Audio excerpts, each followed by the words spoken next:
The riches are in the niches. If you've been in business for any amount of time, you've probably heard that quote at least a dozen times.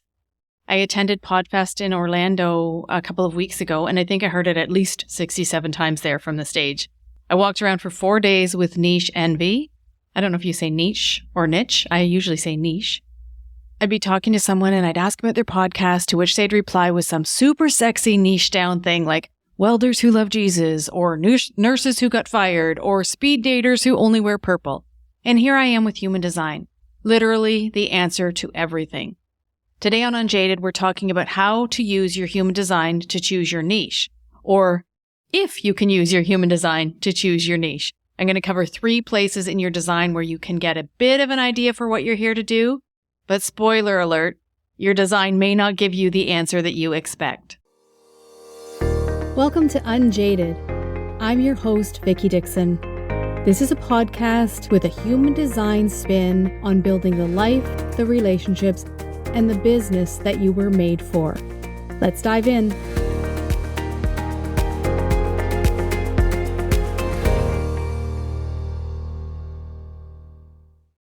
You can do anything that you want to do. As Karen Curry Parker says, we all have all of the chart. Some things you'll have consistent access to, and some things will be more variable, playing out in relationships. So how can you use your design to choose your niche? Your human design is a snapshot of how your energy flows best. It's basically your path of least resistance.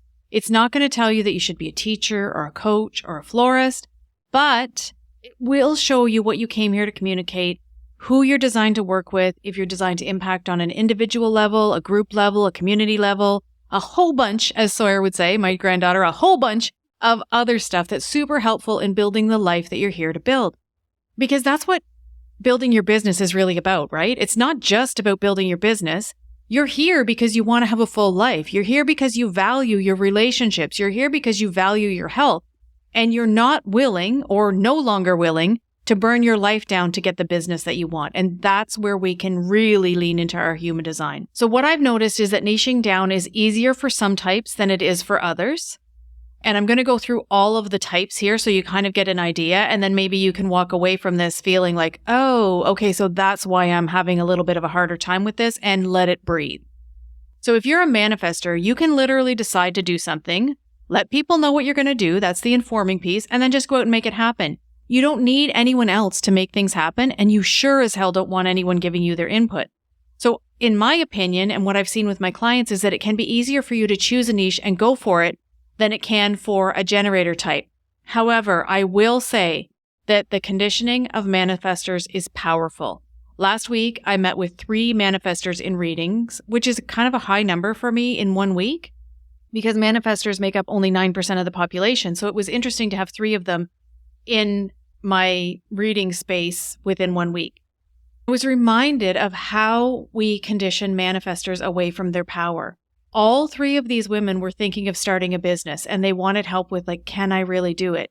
And as a manifestor, if you're a manifestor, you don't really ever need to ask that question, can I really do it? That's your conditioning, because you can do whatever the heck you put your mind to. And the last thing that you want or need is to be micromanaged. But you have been so conditioned away from yourself that you will often question, what should I do? What should I do? What should I do? And it's almost like a permission seeking, which isn't necessarily your path of least resistance. So we'll dive into that more on another episode. It's time for me to do another manifestor episode with all of these manifestors coming through my world. It must be leading my generator self to put some more content out there for manifestors. So moving on with this episode, though, if you're a projector, you naturally have this penetrating, focused aura. You're literally designed to focus on one thing and take it all of the way. Now, you may be drawn to several different things, and if you have an undefined head and ajna, a defined emotional solar plexus, you may have a hard time deciding on things, a lot of uncertainty in your design, but you really can focus on something. You have such a beautiful aura to guide. And that can make it a little bit easier for you to niche down your business. Look at the things that you're being recognized for. Look at the things that people say that you're good at, because you tend to think that everybody can do the thing that you do, but that's not true. So watch what people are calling you out for and then be like, oh, maybe that's it. It's just little ways to be pointed in the direction of your niche. If you're a reflector, you know that your niche will naturally involve mirroring or giving feedback somehow to what you're seeing around or in your community. It gets a little bit dicier, in my opinion, for generator types. I see generator types having the most trouble choosing a niche or narrowing it down because so many things are alive in them. They are responding to the world around them, even if they don't realize they're responding to the world around them, and it can be crazy. So let's talk about the straight up generator first. The generator trying to focus. I even have a client who has the channel of concentration and focus formatting her entire design, and she is all over the place as a generator. Generators can often feel stuck, and I think that's because there are so many things pulling on your energy, and you have to get really in tune with your inner authority to understand what's right for you to respond to and what's right for you to take all of the way. So you have the energy to do lots and lots of things, and you've been conditioned as a generator to go out and start things. You probably have your hand in a lot of pots and you have a boatload of unfinished projects. And if you're a manifesting generator, I super duper feel you on this. Mani-gens are the ultimate multi-passionate people. By design, we do all of the things. Hence, my niche envy at PodFest, right? So as manifesting generators, we're designed to do lots of things and to do them well. We need to be doing lots of things to keep our mind and our hands busy. Remember, if you're a manifesting generator, not everything that you do needs to turn a profit. Not everything that you do, every idea you have, doesn't have to become a business. I'm like putting my hand up and preaching to the choir here. Some things are just there to use your energy. It helps to keep you feeling alive and engaged. It uses up all of that sacral energy, but it doesn't help you with the niche thing if you're interested in all of these things. Now, your type is just one tiny piece of your design. We're going to look at 2 other areas in this episode to give you some insight. And remember, we always look at all of the chart, right? We don't ever just look at one piece of the chart. Your human design is all about the nuances. So the next place we're going to look today is your incarnation cross, or the plot line of your life. In my own case, my human design is all about leading by example, discovering new things, drawing others to those new things. I do this with fierce commitment and intensity. And I have a nurturing energy about me. That's because both my Mars and my Mercury are in gate 27, which is the gate of nurturing. It's mama bear energy. So this tells me how I do what I do, but it's really not helpful in choosing the niche, what it is that I do. So your incarnation cross, it is the plot line of your life. But again, it's not going to say you're a nurse, you're a teacher, you're this, you're that. It's going to show you like this is the path that you're on in this life, and what you do with it is your choice. Again, not helpful with the niche conversation. I'm sorry. So your incarnation cross will be listed on your human design chart where it says your type, strategy, authority, all that jazz. And you can also find it where we're getting it on those reports is the top 4 gates. So 2 gates on the right side first, and then 2 gates on the left side are where you get your incarnation cross. So start to explore the messages of these gates. There's posts on my blog. My website is just my name, VickiDixon.com, about every single gate in human design. If you're in the messaging program Content by Design, you get the entire library there. So the third place we're going to look at in this episode is your profile. Your profile is the role you play in the movie of your life. In last week's episode, which was episode 39, we talked a lot about profile, and I also wrote a blog post about all 12 profile types. So again, it's over on the website. If you want to read more on your profile specifically, you'll find it there. I'm just going to give you a little bit of a highlight reel here. So your profile is a really big piece of human design, and it's often overlooked. So many people focus on their type and they don't even give their profile a nod. But I think that we have to bring this into the conversation because it's who you are here to be. It's the role that you play in the movie of your life. It's a big deal. Say that you're a 3-5 profile. I love 3-5 profiles. I have a son and a granddaughter who are 3-5 profiles so far. And third lines take a lot of knocks in life. You're the people who are here to run fast and break things. You learn through experience and you make a lot of mistakes. And please understand that I'm putting that in air quotes because there are no mistakes for you. The 5th line profile is the visionary leader. 5th lines have a really different way of looking at things. It's fascinating to be in the room with a 5th line profile who's on purpose because you have a really different way of looking at things. You're often called the heretic because you're a mirror. You're a karmic mirror. You will show people what's coming up that needs to be healed in them, and you live in so much projection.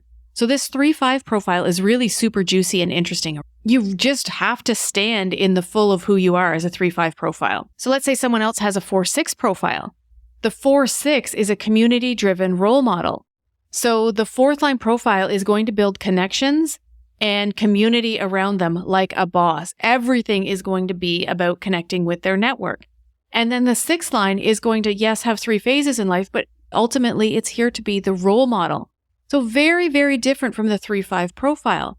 Again, it doesn't tell you your specific niche, but it goes a long way to clarifying how you do what you do and the role that you need to fill in the life of your clients. If you're a 3-5 and you spend your entire life trying to play down your life experience and your mistakes, again in air quote, you're never going to nail your purpose or who you came here to be. If you're a 4-6 and you shy away from being a role model or you hide from your community, you're never going to be who you came here to be.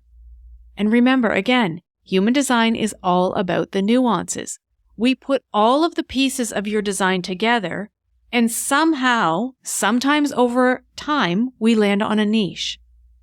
The thing is, we're designed to live our purpose in everything that we do, because purpose is not what you do. It's who you be, no matter what niche you choose. So that's where I'm sitting at with my niche. I'm in the kind of letting it percolate for a bit part. I know that I serve entrepreneurs who are ready to get super intentional about their life. The entrepreneurs that understand that they can no longer burn out their bodies, their emotional health, or their relationships in order to build that ever-elusive 6-figure business. We are the entrepreneurs who want a full life, a healthy mind and body, and relationships that feel incredible to be in because we really understand that we're here for a good time and not a long time. We get that we're here to have an impact, and we want to have a full life while we're doing it. We're no longer willing to settle for less. That's about as niche as I'm going to get at this point. A friend of mine said to me last week, "Don't worry, Vicky, you're just taking the scenic route in your business this year." And I've decided to let that be okay because sometimes we just need to let it breathe. So if you're banging your head against the wall, trying to niche yourself down and you're meeting with a lot of resistance, maybe it's time to pause and take the scenic route for a bit. Now, this doesn't mean doing 1,000 things in your business, putting out 1,000 offers. I was on a Facebook group the other day and it's about finding a guest or being a guest on a podcast. And I was looking at so many of these posts saying, I'm looking to be a guest and I can talk about this, and this. And there would be like 5 to 10 things that they could talk about. I think we need to all be a little bit more niche than that. But there's room to play. You know, if you know that there's 2 or 3 things that you're playing in, your life experience is going to come into it too, right? So if you know that there's a few things that you're playing in, just let that marinate for a little bit. And you may come up with something that brings all of those things together. You probably will. You're not running out of time. You're helping someone with what you're doing now. And your niche may just find you if you give it the space to drop in. So can you use your human design to find your niche? Sure. Most of the time you can, or you can at least use parts of it. But there's this thing that happens along the way called life. And sometimes you just got to go along for the ride until you've taken in all of the scenery and let things marinate in their juices for a bit. The question for you is, can you allow yourself to be in the uncertainty for a while? Because uncertainty can be uncomfortable. And so many of us have uncertainty built naturally into our designs. And it's the thing that we resist the most. We go for course after course after program, always searching outside of ourselves. And that's what I love the most about human design is that it's the only tool I've found that truly shows me to go into myself, into where are my own gifts to find the answers. And to me, that's all part of living an unjaded life. Allowing space to surrender to your purpose is so much more important than nailing down your niche today, right this minute. Every day, I get emails from people who have booked a reading, and the number one thing that they want me to look at is, what am I here to do? I have this idea, but I'm not sure I can make it happen. I'm not sure I'm actually designed for it. And I believe that the universe is not going to give us things that we are not designed to do. But if that's where you're at, we can get a whole lot of clarity on your purpose within a human design reading. It's where it all begins. And we have no idea where it will lead, right? Because you're going to take your life experience and you're going to take away from that reading what you need, and you're going to turn it into something of value. You've been kicked around a bit by life right now, right? You have all of this life experience that you bring to the table along with your human design. So let's bring it all together for you in a reading so that you can choose your niche from a completely unjaded space. I'm ready when you are.